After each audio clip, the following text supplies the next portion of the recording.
Hey, making a very tough decision. What's up? It's the Culture Detective here, investigating your favorite albums. And today I'm going to be doing my second review of the day, also a rap album, and it will be the new Nas album, Magic 2.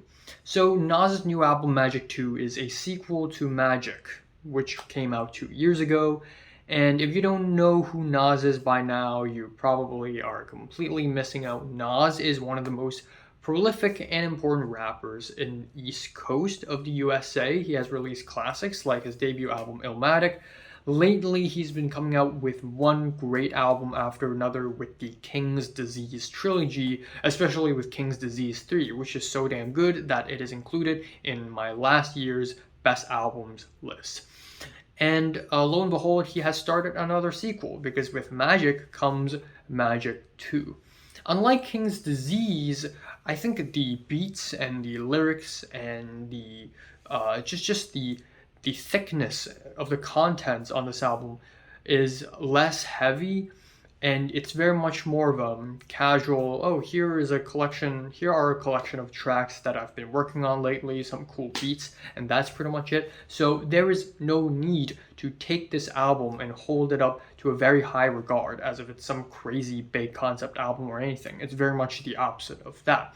So essentially we get a collection of pretty well made tracks, pretty well written, some awesome flows, some pretty good beats, and that's pretty much just it. After a goofy, funny little intro, we have the first track, Abracadabra, which is just okay. Nas on this track sports a cool triplet flow, and the production is really on point. Nas's performance is really good, but overall it's like Nas but tuned down. It's not really like Nas 100% power. Then we have Office Hours, where we get some Boombap beats, some dreamy instrumentals, some really nice soul vocals. But then we're hit with this 50 Cent feature, because on this track apparently Nas was rapping about past beefs and, burying the hatchet. And at some point in the past, he and 50 Cent had beef, I guess. And so he invited 50 Cent on this track to be like, hey, let's hug it out.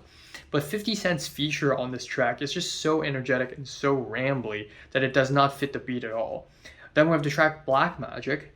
We have some really cool lyrics about black magic and witchcraft and also, hip hop, African American art, the magic of hip hop. And it's a really cool lyrical topic. And I really love the reverse tones as well. Definitely one of the highlights of the track list for me. The track Motion features more boom bap beats, but the chorus is really weak and the instrumentals are kind of forgettable, so not really huge on that.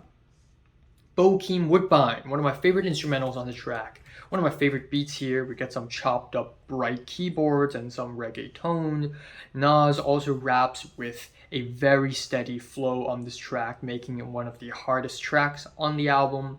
Following that, we have the track Irvin Magic Johnson, which I think is just okay. You get the braggadocious horns and the hard trap beats, and the rhyming schemes are not very excellent, I guess.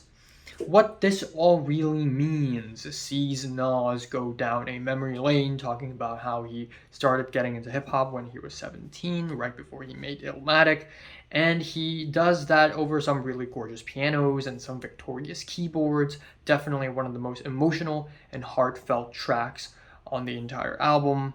Then we have the track Slow Down with the really smooth and soulful sample. We also get a pretty basic boom bap beat, but this track just pales in comparison compared to the last track, compared to the next track. This track just sort of really doesn't do much and kind of fades into the back. The track Pistols on your album cover is sort of kind of like an album ending, and it's pretty much a tribute to old school hip hop with the jazzy saloon keyboards. It's very nostalgic, very fiery. It has some real hard opening lines as well, and overall this is one of the highlights of the album.